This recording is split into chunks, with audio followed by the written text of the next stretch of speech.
Happy New Year, YouTube. I'm Jack, and this is Raw Tropical Living. Thanks for joining me today. Hope everybody's year is off to a good start. You didn't get too crazy with things last night, and you're feeling good, having a good day today.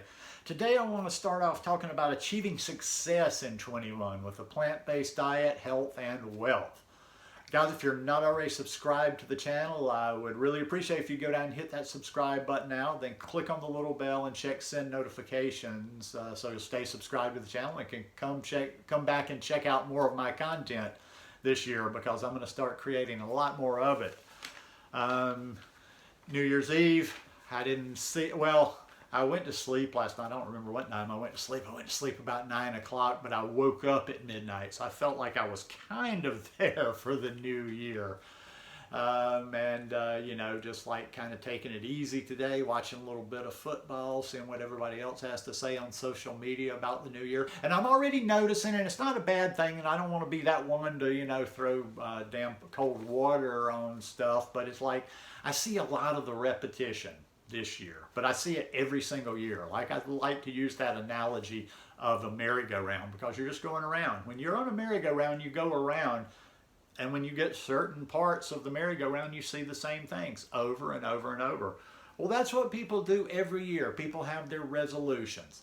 How many people do you know that have a good batting average on resolutions? Let's say you're an average, let's just say you're a 35-year-old person and you've had the average amount of resolutions over the years like everybody else. What would you say most people their batting average are on success on their resolutions over a lifetime? Maybe 1 out of 10, if that, 2 out of 10? That's not great, but let's be conservative. Let's say 2 out of 10. That means most every year, like people go on disappointed, or most of the time I think people just, it's kind of one of those things that you just do. Society has taught us each year we have resolutions. We're going to do them, and it's just accepted that by the middle of January, most of those resolutions will be forgotten about, discarded, or given up on. But I think if you maybe if they haven't worked out for you in the past, maybe have a new mentality this year. Maybe have a new mentality of how to achieve what you're actually looking for instead of just talking about it or instead of just making a list about it and then doing the same thing over again next year. So what I'm here to do today is I'm not here to tell you what to do, but I'm here to try to open your mind and not tell you what not to do, but some things that you might want to think about not doing this year. Don't do the same thing. If you've done, like, listen, what do they say? The definition of madness or crazy is when you do the same thing over and over and you expect a different result. Well, isn't that basically what people do with these resolutions or these aspirations they have every year at the new year? They do the same thing. Maybe last year, think about what you were doing last year. Did you want to lose 50 pounds? Did you want to become plant-based? Did you want to go from just being regular plant-based to raw? Doesn't matter. Today's not to talk about any particular way of eating, and you can apply this to a number of things. But the point being is, did you achieve those things from last year? Now, I'm going to say probably, of course, some people do. There's always going to be some that do. But I'd say the batting average overall, from what I've seen throughout my 56 years of life, is pretty small. I would say most people, if there's a 10%, like if 1 out of 10 resolutions comes to fruition, I would really be surprised if it's even 1 out of 10. It's actually become something that's more just kind of a holiday thing, kind of a joke, making your resolutions. But it doesn't have to be. It's just like I think what needs to be done is to shift your mentality on this. Number one, instead of just saying, I want to lose 50 pounds, have yourself a plan for that. Like, how do you see losing that 50 pounds? Don't just think like, oh, I'm just going to lose it as quick as possible. How would you lose this? Are you going to lose 10 pounds per month? Are you going to lose this? Are you going to lose that? Think about this too. Most people think they need to do these very big things. I want to stress this on the very first day of the year. no matter how much weight you need to lose right now, and blah blah blah, somebody's going to tell me, okay, yeah, somebody might have some condition that it's important that they lose it really quick, but for the most people it's just about losing the weight, becoming healthy. And I actually think, unless you are morbidly big, morbidly obese, that losing it at a slower rate tends to be better for you than losing like big tons of weight. So let me just put this in perspective for you. Starting today, very first day of the year, what if you didn't even lose weight all? I mean, and how hard would that be? How much effort would you even have to put into that? What if you only lost 1 pound a week? Even if you thought, okay, let's say maybe you need to lose 100 pounds. Okay, you need to lose 100 pounds, but it'd be better to lose 50 pounds than to lose nothing. So even if you just like one a little bit at a time, and this is what gets most people. If you lost 1 pound a week for the next year, that's 52 pounds. That's a lot of weight. Now, what happens with most people is they get tripped up psychologically. I see people that will lose, maybe they have a lot of weight to lose. They'll lose 15, 18 pounds the first month. They'll lose 10 pounds the second month.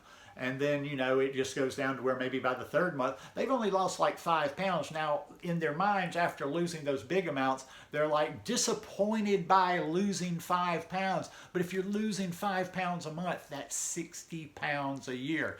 So think the long haul. Do not think this gimmicky stuff. Don't think about how much weight I can lose by February 1st. Don't think about how much weight I can lose by spring or by summer. Think about the long haul, the year. How much weight, how can I set my plan systematically? How much weight do I need to lose? I need to lose 50 pounds. Okay, over the year, what do I need to do to lose that over a year? Or maybe you need to lose more, or whatever. I'm just using weight here as a tangible example, but think long term and don't think this instant gratification. How can I get there the quickest? Because a lot of times the methods that'll get us to something the quickest are not something that will sustain that.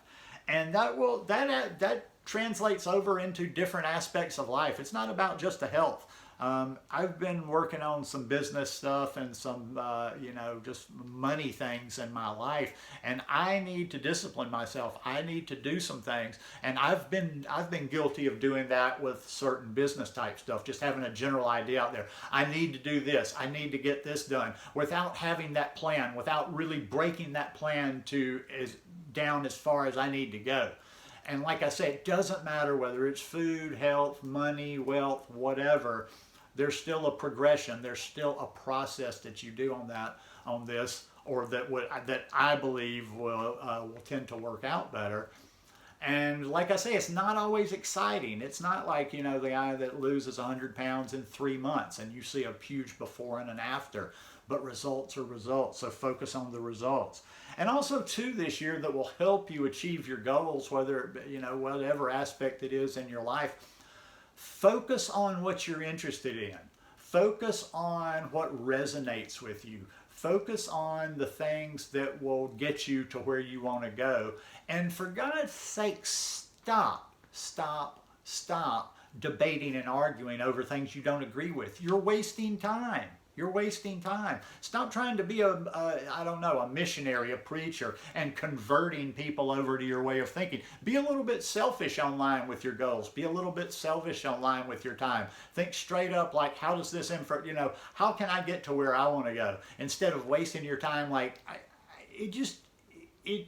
I don't even understand it when I'm on social media or when I'm reading, YouTube comments on some channels that I watch for business type stuff, how people waste so much time trying to argue with something over just some little minute thing that in the big picture doesn't mean anything. And it boils down to ego. It's about, I see that all the time. I see that in comments in places. I see that in threads and whatever. It's the ego straight up, and the ego will always sink you. It's about showing the group, showing the people in this group, or showing the people in this thread of a comment or whatever, how smart I am and that I am right and this other person is wrong. Well, let me tell you something. Even if I go in and do that on other people's accounts, or if I just do it in groups or whatever, that doesn't do anything for me. That doesn't, even if I'm right 100% of the time, that doesn't do anything for me. So toss it all up, do something different, shake it up, do something completely different this year, and set yourself a plan to get to where you want to be next year. That's been the problem with me in certain areas of my life, and that's why, with the food, I talk about, I try to help others when they're struggling, but see, I never had to do any of this stuff with the food. It just kind of, living down in the tropics, it just kind of came natural. I could eat all the food I wanted to. I'm just like a big dumb ape. I'm like, I like this. I can eat all the food I want all the time, no restrictions. Seriously, never been hungry in 8.5 years. And, that works for me. But something different might work for you, and you've got to find that. But when you find that, make that plan. Execute that plan. And then this year, when we're talking a year from now, God, let's just hope 2021 is a little bit better. You'll be able to look back, and then when you can do that one year, you'll do it. You can replicate it every single year. If you set yourself a plan, the first year that you set a plan, and you get to the next year and you've succeeded in the things that you're looking for, that will just reinforce it, and then you'll have a formula to work from then on. Anyhow, just kind of rambling with you. I just wanted to connect with you on New Year's Day, but hope everybody is having a great day out there. I hope you have a beautiful weekend. Spend some time with your family before you got to get back to work next week, and it's going to be a good one. See you guys in a couple of days. Peace.